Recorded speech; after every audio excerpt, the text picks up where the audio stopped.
Jasmine on the table. We're going to flex the headpiece about 10 to 15 degrees. Is that okay with you? Mm-hmm. Now remember, everything is to patient comfort though, so if that were not comfortable for her, we could bring it up. But that's just kind of the standard that we're going to start with. We would pull the T-bar out until the patient's elbows are at about 150 degrees. We didn't really have to pull it out too much here. If that's really uncomfortable for her, I might just have her hold on to the armrest. Is that better for you? No, yeah. You good? Well, you might till the table's going too. So, but normally you would always hold on to the armrest, and that's what you're going to need to do for the practical. We are going to have a skeleton, so you'll just have to verbalize that part. 10 to 15 degrees flexion in the headpiece. We've got the abdominal piece dropped out. You would not drop that out if your patient had a spondylohyperlordosis or facet syndrome, or if they just didn't like it. We wouldn't drop that out. Let me have you scoot. You're right about good. We've got our ASI assist positioned right here. We're going to get her in just a little slight plantar flexion. And I think we're good to go here. You do want the table height at an appropriate working height, so you don't have to bend over too much, or don't have the table too high up here. So I want this so that when I'm doing stretches, I can just lean into my contact. Whoa, you didn't recheck the table. Yeah. So be sure not to drop the table. Remember, you're just going to have a skeleton on it, so you really shouldn't be letting the table fall. If you let the table fall with a skeleton, imagine what would happen if you had a patient on the table. All right, we're going to start the table, Jasmine. There we go. You are right there. Is that comfortable? All right, so for the occipital stretch, I'm just going to use my thenar on the base of the occiput, and I'm going to lift cephalically as the table flexes. So as the table flexes here, I'm going to lift on her occiput.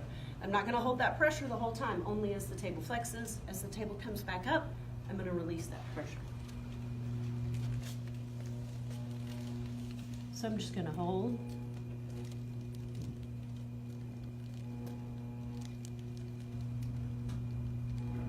Do that about 6, 7, 8 times, depends if it feels really good to your patient. You are getting some positive Y distraction down the whole spine. Infusing those joints with synovial fluid, so that's really good for her whole spine, whether that's her symptomatic area or not. So there's occipital. Then we would do a sacrothoracic. So I'm going to contact the sacral base here, and we're going to do 6 spots, 2 upper, 2 middle, and 2 lower thoracics. As the table flexes, I'm pushing superiorly with my cephalic hand and inferiorly with my caudal hand that's on the sacral base. You really only have to show me the 6 spots, but of course, if your patient had an area where you felt a little bit more, then you could kind of focus it, right? So there's sacrothoracic. Then we do iliothoracic. For the iliothoracic, I'm going to have the iliac crest right here in this part of my hand. Now remember, for a lot of people, I see a lot of times, and you've probably at least had it done to you, when somebody goes to find your iliac crest and they're too what? They tend to go too low, right?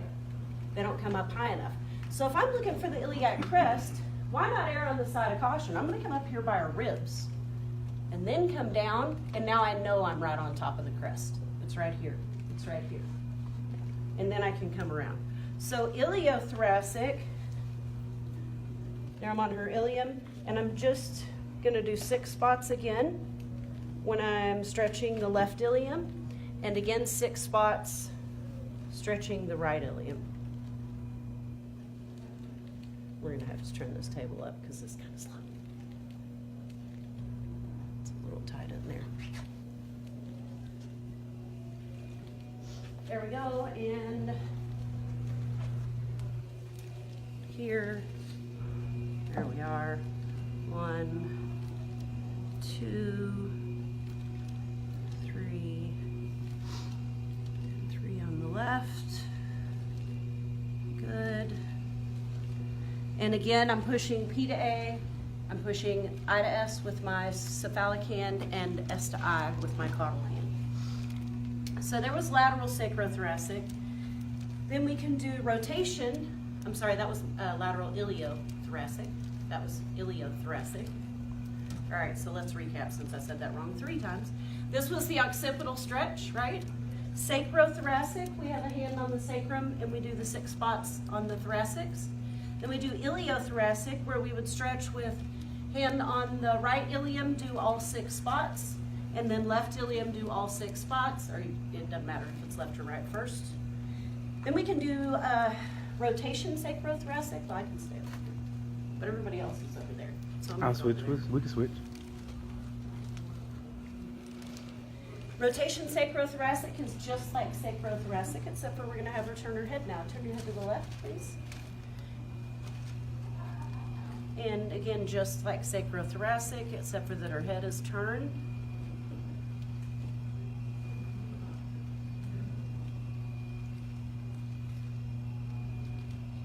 And turn your head to the left, please.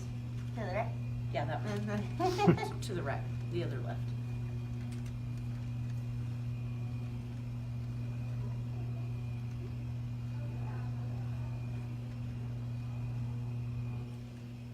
And notice the hand position too. We're not going to be like this or like this. You can just bring your hand across. It's really easy to stretch this way. All right, so occipital sacrothoracic, iliothoracic, rotation sacrothoracic. Do you remember what comes next? Lateral. Yep, goes back down. Lateral sacrothoracic.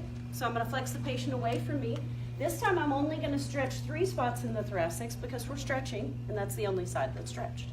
So lateral sacrothoracic, again sacral base, 3 spots on the left side as I right laterally flex the patient.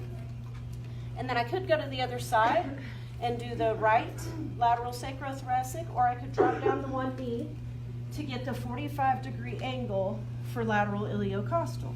And I'm going to be on the iliac crest and just do kind of upper, lower, and middle and lower ribs. So that was just to be more efficient. So I'm going to come over here. I did not do the right lateral sacrothoracic yet. So there's my right lateral sacrothoracic. And then here is my right iliocostal. Good. And I think we have one more left. Is that right? So we did occipital, we did sacrothoracic, we did iliothoracic, we did rotation sacrothoracic, we did lateral sacrothoracic, we did lateral iliocostal, and what's the last one? Scapula. Yep. Sacroscapular. So this one we're just going to kind of grab the inferior pole of the scapula and stretch with the sacral base. You're mostly just I to S, but if you had a specific restriction, you could work on that. But the main line of drive is I to S here and S to I on the sacral base. Now, if you have somebody with a basal anterior sacrum, you can see how all this pushing on the base might be uncomfortable. In that case, if it's really tender for your patient, just go down to the apex and use the apex to stretch, and you're going to be also mobilizing the sacrum posteriorly, and that would feel really good. So there's all of the stretches. Yes. So then we would go to CMAP, right? CMAP. For CMAP, you stand at the head of the table. Remember, MAP is motion assisted palpation. The MAA is motion assisted adjusting. So for CMAP, as the table flexes, these vertebrae should unimbricate from C7 going up. So like the picture up there on the board, the green. I'll take a picture of So that. behind you. Right there. Yeah. So that's that 45-degree angle of the facets. This is the 45-degree angle of the facets. So they're pointing kind of posterior, inferior, right? You're going posterior, inferior, 45 degrees. So we should feel those. We should feel C7 pop up as the table flexes, then C6, then C5, then C4, then C3, C2, C1. If 2 segments are stuck together, you'll get a little bit of a lag, and then they'll jump together. So let's say C7 pops up, C6 pops up, oh, C5 didn't just pop right up with the others, it waited a second, and then it moved as a unit with C4, right?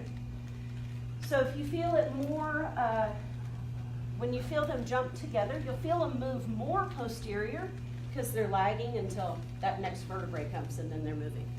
So we had there that C5, right, wouldn't glide posterior until it did, and then it did so more.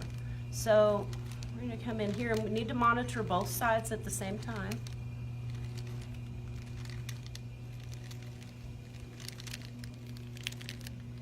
Oh my. And now I'm feeling it pop up more on the left. I'm sorry, her right, my left. I'm feeling it pop up more on her right. Right here.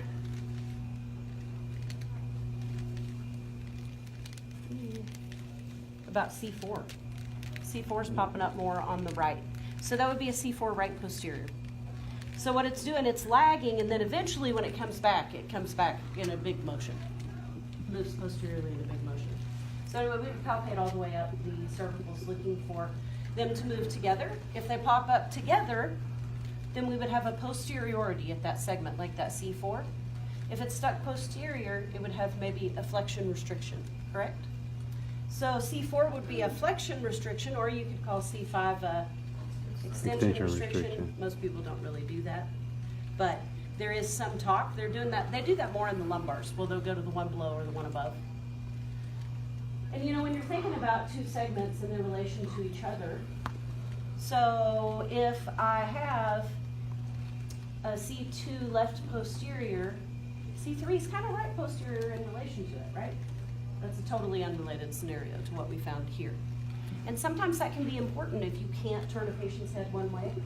You can get a little bit of improvement between the joint motion between the two bones, possibly by moving the one underneath, so that now you have a decrease in symptomatology enough that you can move the one above.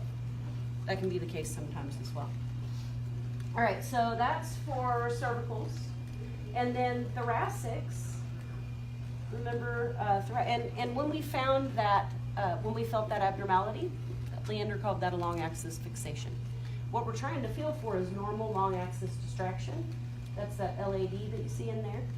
But if we don't feel normal long axis distraction, we're feeling a fixation, that would be a long axis fixation. So in the thoracics, he talks about those being primary and secondary.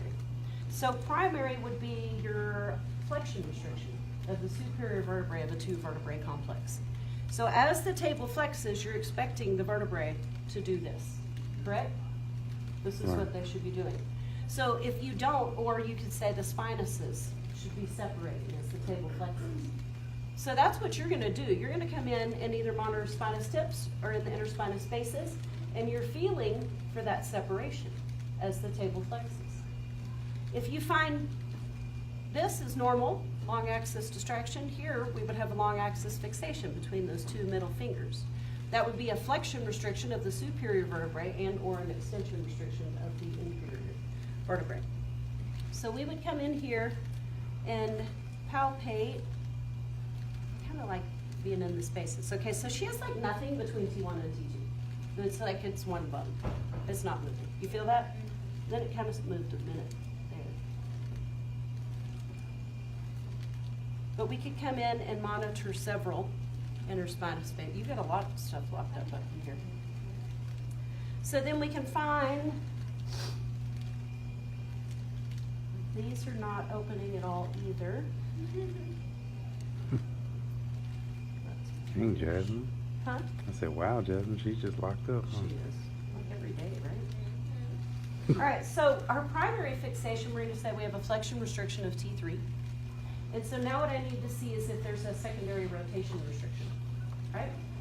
So when I laterally flex to the left, which way should the spinous and the thoracics go? Right. To the right. I think it almost goes to the left. It like did nothing and then it went to the left. Did you feel that? All right, so if the spinous should go to the right, the vertebrae should be going into what kind of rotation? Right? When your ponytail goes to the right, which way does your face turn? Left. Exactly. So left rotation, correct? If the spinous, think your ponytail is being your spinous, right? If the spinous should have gone right, it should have gone into left rotation. So that'd be a left rotation restriction or an RP, which we can feel in here very definitely, and that would be our secondary restriction or fixation. Good? All right. Then we go to LMAP. And our timer runs out.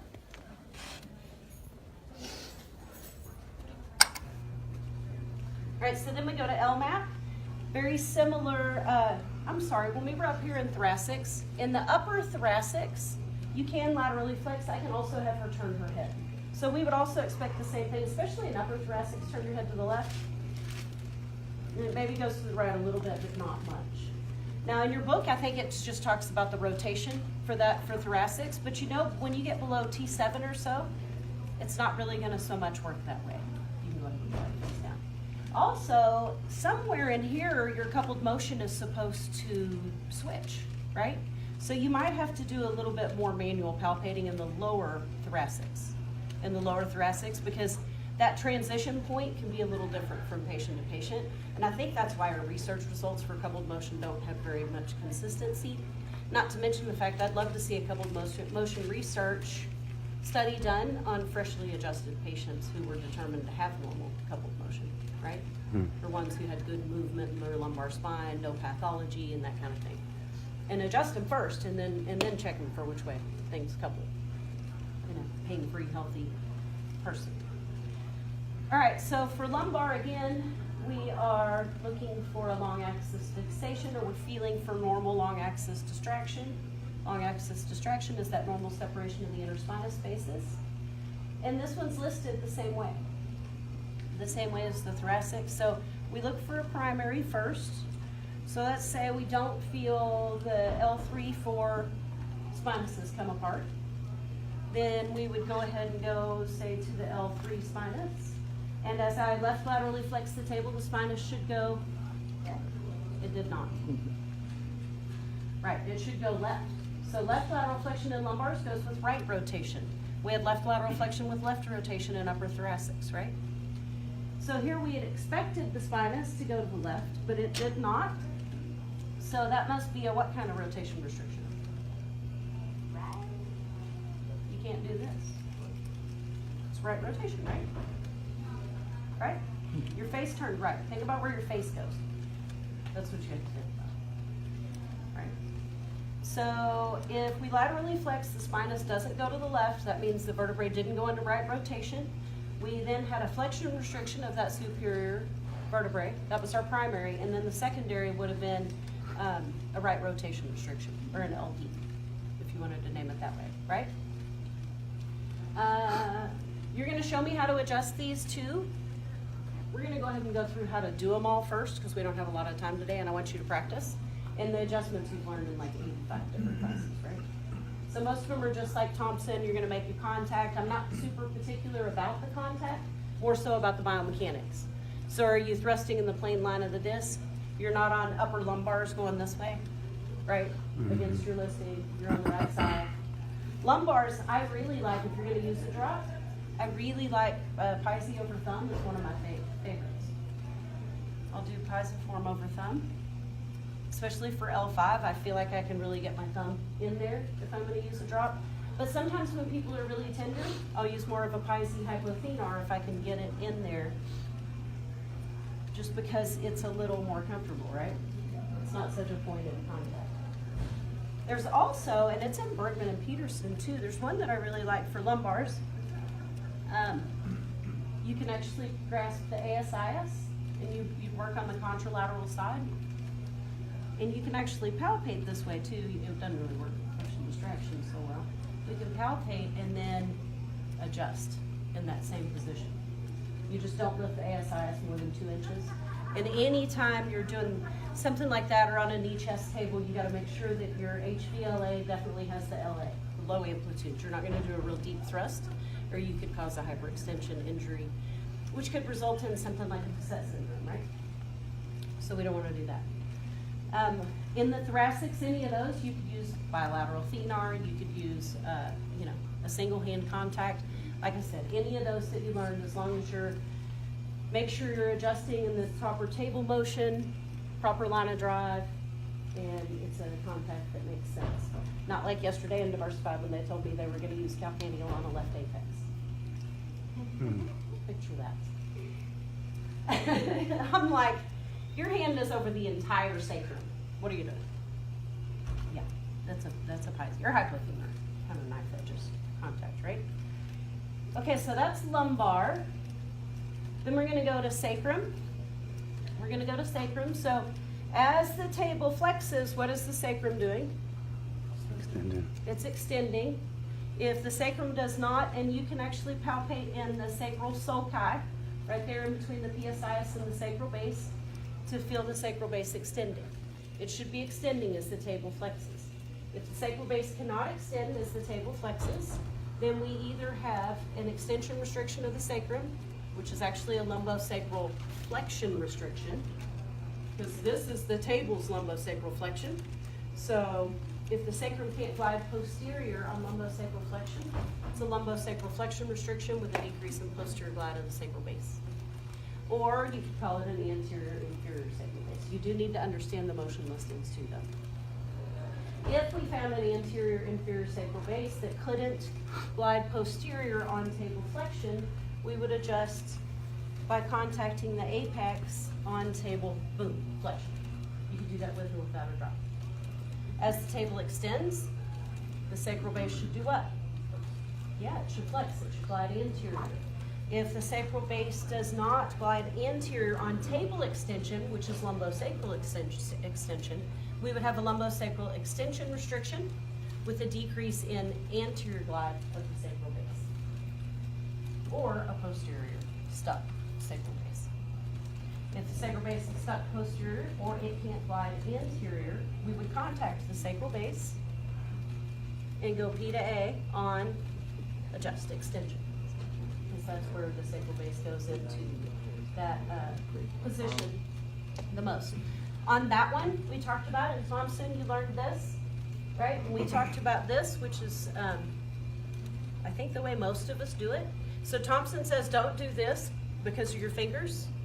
Sorry, I adjust apex too, so I'm comfortable with being careful where my fingers are. You do have to be careful where your fingers are, it is important. So I get why they did that, or somebody did that at some point. But as long as if you know that you're like so in your head, you totally forget what your fingers are doing, you probably should do this. But I'll let that be up to you. And here, you've learned all this stuff, so biomechanics are good, then we're good. All right. So that's just the nodding of the sacrum, right? Then we talk about tilting. So for tilting, if we're going to talk about movements about the left oblique axis, this is the left oblique axis. An axis is a fulcrum for motion. So that means that the right base and left apex pivot about the left oblique axis. So if we're going to monitor the right sacral base, we should feel that right sacral base come posterior as the table flexes. We should feel it move anterior as the table extends, right? Then as we laterally flex, if I laterally flex towards me to the left, the right sacral base should do what? Fall in the hole, right? It should move anteriorly. It should move anteriorly. If the right sacral base doesn't move anteriorly on left lateral flexion, then maybe it's stuck posteriorly, right? So we could have a right posterior superior sacral base. Or if the right sacral base can't move anteriorly, we could have a right sacroiliac flexion restriction with a decrease in the anterior glide of the right sacral base. Correct? So those would be our listings. We'll come back and talk about how to adjust all those kind of all together at once. Then as I right laterally flex, that right sacral base should come posterior. If the right sacral base can't glide posterior on that right lateral flexion, then it could be stuck anterior, or it could just be that we have a right sacroiliac extension restriction with a decrease in posterior glide of the right sacral base. But if it's stuck anterior or it can't glide posterior, we would make the right sacral base glide posteriorly, or correct that anterior misalignment, by contacting the left apex, correct? And when does the sacral base move posterior? On table what? Flexion. Flexion. So we would adjust there on flexion. And we can go ahead and leave the table laterally flexed. Good. or you can do side posture, although remember in clinic we don't really like the side posture with Leander technique because it doesn't take the technique, I don't know, all the benefits of the technique. But when you get into practice, you don't have to be a technique purist. Very, very few docs out there are. All right, so that was right sacral base. Then we can look at the left base and the right apex, how they move. The left base and right apex both move about the right oblique axis. That would be the fulcrum for their motion, or the axis of rotation. Remember, when structures move about an axis, think about a kid on a gymnastics bar. The thing rotating around the axis is actually perpendicular to it typically. So we're going to monitor the left sacral base. I can left laterally, actually I'll go ahead and right laterally flex the table. Like we talked about, think about the base falling into this crack in the table right here. Can you see the crack? Yeah. When I flex away, the sacral base should go anterior on the side of convexity here. So just think about the base falls into this little crack. Student can look at that. It's brilliant. So here, while monitoring the sacral sulcus, here's her PSIS. Here's the sacral base right in between the PSIS and the base. And remember, it's not after you move, it's as you move the table. It didn't really move very anterior. The sacral base should move anterior, inferior on this side as I right laterally flex. If the left sacral base does not move anterior, inferior as I right laterally flex the table, it could be stuck posterior on that side. Or it could just be a left sacroiliac flexion restriction, a left sacroiliac flexion restriction, right, with a decrease in anterior glide of the left sacral base. Right, and those are the possible listings. If the left sacral base is stuck posterior or it won't glide anterior, we're going to go P to A on the sacral base on that side. Remember, it moves this way, so I'm actually going to take my tissue pulling contact this way. And I'm going to do that on extension here, because the sacral base should glide anteriorly on table extension, right? Good. And then when I left laterally flex the table, the right, I did kind of move posteriorly there. The left sacral base should move posteriorly when I left laterally flex the table. So it moves posteriorly on that same side. If the left sacral base cannot move posteriorly when I left laterally flex the table, then it could be stuck anteriorly, or it's just a left sacroiliac extension restriction with a decrease in posterior glide of the left sacral base. If I have an anterior left sacral base or a decrease in posterior glide of the left sacral base, I can return it to neutral or induce posterior glide by contacting the opposite apex. So I would come here, tissue pull across to the right apex, and we would adjust on table flexion here. Good? Good. All right. The other thing too, I think we might have talked about a little bit to find the apex, just a kind of a little trick. Here are her PSISs. If I put my ring finger on the opposite on the opposite sacral base and make a chiro hand, there's her left apex. It's right there. So you kind of have to play with it. Everybody's hands are a little bit different size. Usually most people hit me right about here, in here, but I can feel it with that kind of side of my hand. This is also a fairly, it's not like a real personal thing, right? To come in here, it feels pretty professional, right? Because you're not doing all this. So it's good contact. All right, well, we made it through sacrum, and ilium's easy. Ilium's super easy. Ilium follows L5, which follows the table. So when the table flexes, the ilium should flex. When the table extends, the ilium should extend. So the ilium's pretty easy. So we can monitor again in the sacral sulcus, and you should feel this one's moving good. Can you feel that, Justin?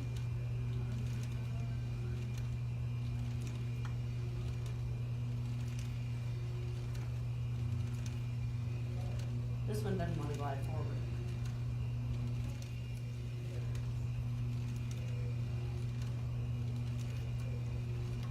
So the ilium, as the table flexes, the ilia should flex as well. As the table extends, they should extend. So as the table flexes, I don't really feel this PSIS flexing or gliding anteriorly. So she might have a PI ilium on this side, or she could have just her ilium can't glide anterior. That would actually be a sacroiliac extension restriction with a decrease in anterior glide of the right ilium. So, and remind me in a second, there is a thing that has a summary on Blackboard with all of those restrictions and everything, if you need kind of a summary page to look at it and draw it out. And it has listings to static and dynamic on there. So if the ilium wouldn't glide forward, or it were stuck posterior inferior, it should glide forward on table flexion. You would then make contact on the PSIS and adjust P to A, I to S on table flexion. If the ilium couldn't extend as the table extended, as the table comes up, then we would have a decrease in posterior glide of the ilium on that side, or you might have an AS ilium. It could be stuck anterior superior, or it could have a decrease in posterior glide. If that's the case, that the ilium can't glide, extend or glide posterior on table extension, then we would contact ish tube, right? Ish tube to adjust. We learned in Thompson to stabilize the opposite PSIS. You can also stabilize same side sacral base. But if you stabilize same side sacral base, remember you're probably not going to need a lot of force because you're actually thrusting in both directions, and it's kind of a shearing motion, so it doesn't need a lot of force. I kind of think that Thompson probably came up with this stabilization because back when Thompson technique was, they came up with that, probably most of the chiros were bigger people, were big men, who were probably more likely to put too much force in than otherwise. Now we're coming out with some of these that give us a little more leverage and a little more control there, but don't need as much force. So if you think about it, when I'm stabilizing, if I'm trying to adjust an AS ilium or a decrease in posterior glide, my stabilization, I'm trying to get motion in this left SI joint, right?